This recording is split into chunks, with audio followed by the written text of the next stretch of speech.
This video is going to be about YouTuber Young Pharaoh, psychedelic drugs, and the Prince Hall Masons, and are they after Young Pharaoh? Now, I think that Pharaoh and other YouTubers have pretty much exposed that he's an agent. Because Pharaoh got mysterious money. I'm not pocket watching, but does YouTube really pay that much money, or does he really have that many businesses? I mean, if he's got that many businesses, then maybe, I don't know. Yeah, I can understand where his money comes from, but it's funny to me, man. He claimed he owns 27 businesses. Now, let me say this. Some people are very, very money hungry, and they money grubby, and they will go after them dollars like that. So I don't necessarily completely doubt it, but it's just odd to me that this guy was connected with CPAC. CPAC is who pretty much canceled him, out of his really big sponsorship deal. CPAC is a pro-Israel organization. You got to ask the question, why does a pro-Israel organization want to have anything to do with Young Pharaoh? Now, think about Tariq Nasheed. What does Tariq Nasheed look like? He looks like your very common black homeboy. He speaks the lingo of the streets. He is liked and respected by people on that street level, and he's able to raise a lot of money. His wife is Israeli, a half Israeli. I think what you have happening is that the internet is controlled by the very power system that these guys rail against. That very power system has an allowed number of Negroes that it will allow who have a very radical black message. For example, I've seen groups like with the LGBT and the gay agenda. I ran into a group about a year ago called TERF, TERF. And TERF stands for Trans Exclusive Radical Feminist. Now, with YouTube being what it is, and with Americans being what they are, every woman that's a TERF, you would think, would come out and start a YouTube channel. There's literally one TERF on the internet. Just one.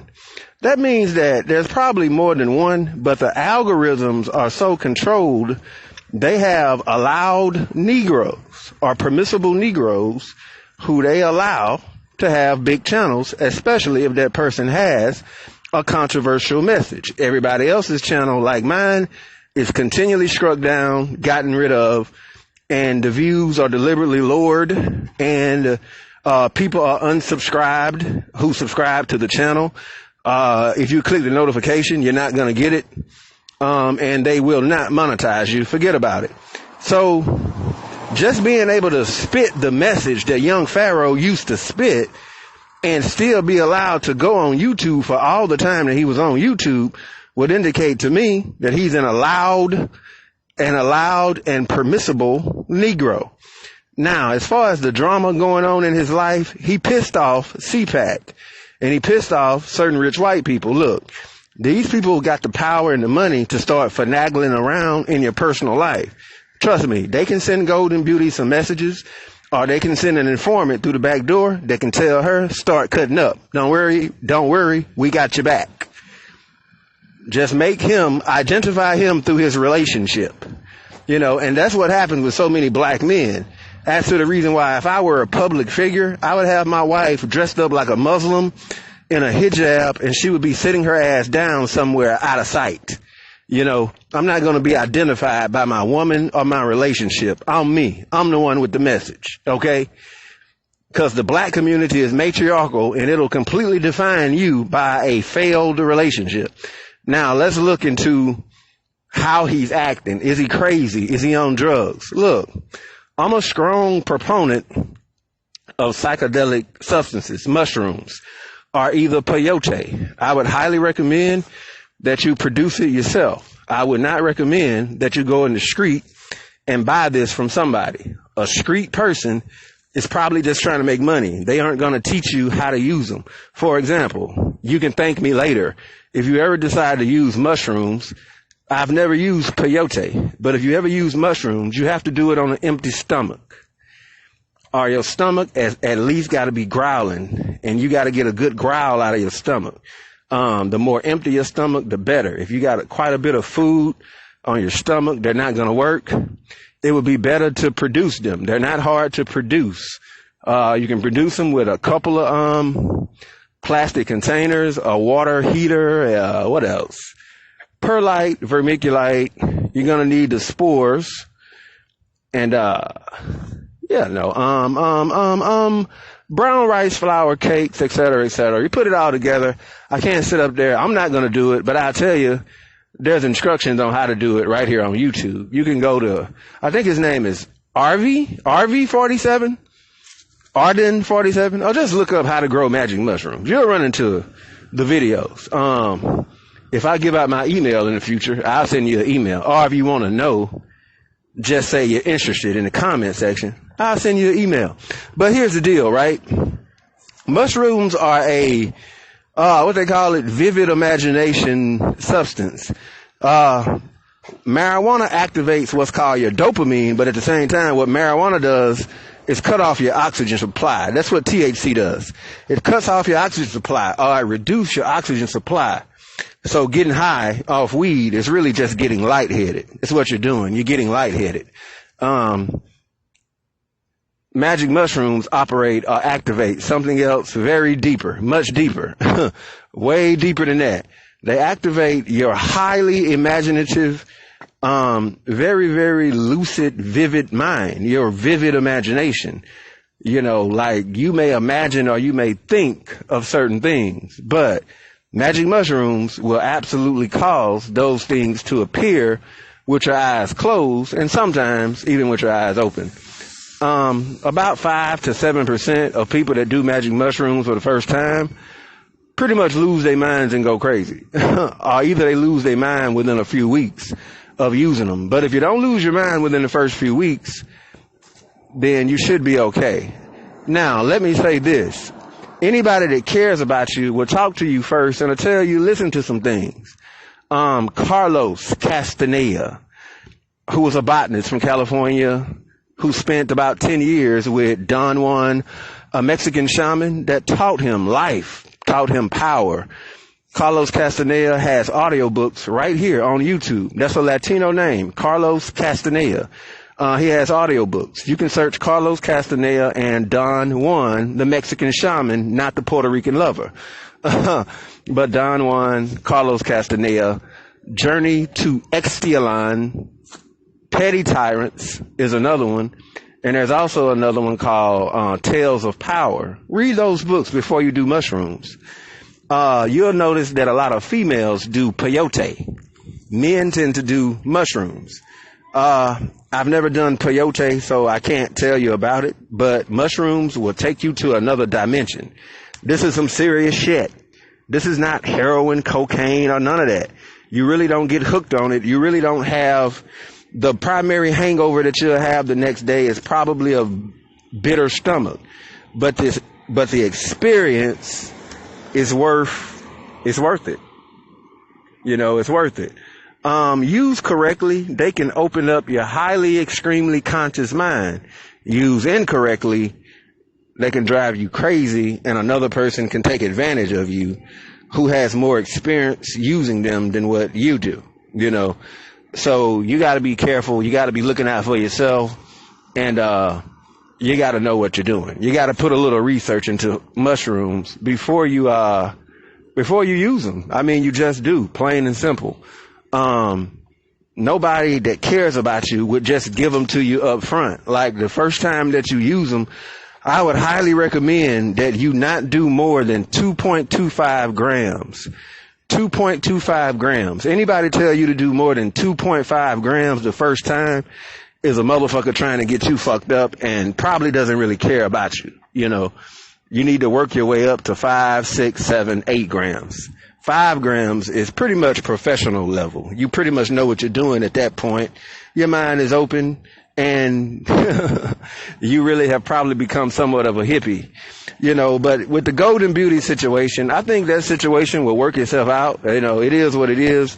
But with the Prince Hall Masons, I do know I listened back in the day to a guy named 13th Signs Astrology. Many of y'all probably know him. If you know young Pharaoh, it's highly likely that you know 13 signs astrology, Ra Hotep. He recently came back on YouTube about 3 or 4 months ago. He had been gone off YouTube for around about 5-6 years. He was into it. Ra Hotep is a very gentle, soft-spoken guy. He's a very humble brother. He's a very sweet soul. You know, he's a good dude. But I noticed in a video that he showed a lot of frustration back in the day. He was absolutely just roasting and going in on the Prince Hall Masons.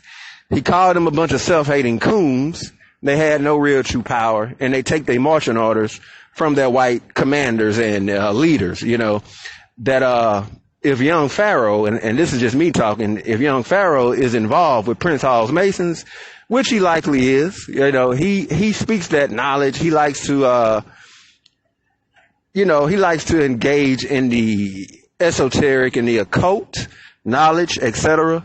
He's a protege of Sarah Suit Seti. If you ask me, he pretty much let a whole bunch of Seti rub off on him. Seti is about 15 years older. 15, 16 years older than young Pharaoh, something like that. No less than 10 years older. So he's an older guy. He presents himself, and had the same conscious community enemies as Sarah Suit Seti. In that video that he was arguing with Rizza Islam, it really changed the way that I looked at young Pharaoh. To me, the only thing that I'll say is that it's not a good thing whenever I can see your hot ghetto sassy ass mama in your demeanor when you going back and forth with another man. To me, Rizza Islam conducted himself like a man. Young Pharaoh seemed like a hot ghetto bitch. Now, a hot ghetto messy bitch is what I'm just saying. That's what he's, all that snapping and clicking and throwing your head around and interrupting people in the middle of sentences. And what, huh, nothing, not listening, got my hands in my ear, not listening. I'm sitting up here like, this is a grown man. And you mean to tell me this is who black people give 500,000 subs to? You gotta be kidding me. Now, I ain't dissing the guy. I hope, that, he works things out with his baby mama, and that, I hope he's not flipping out. But that to me was a very interesting exchange with him and Rizza Islam. Last thing that I'll say is, with young Pharaoh, with a lot of these cats on YouTube, man, you got to understand, a big thing you got to understand is how the algorithms work, because there's so many people on YouTube.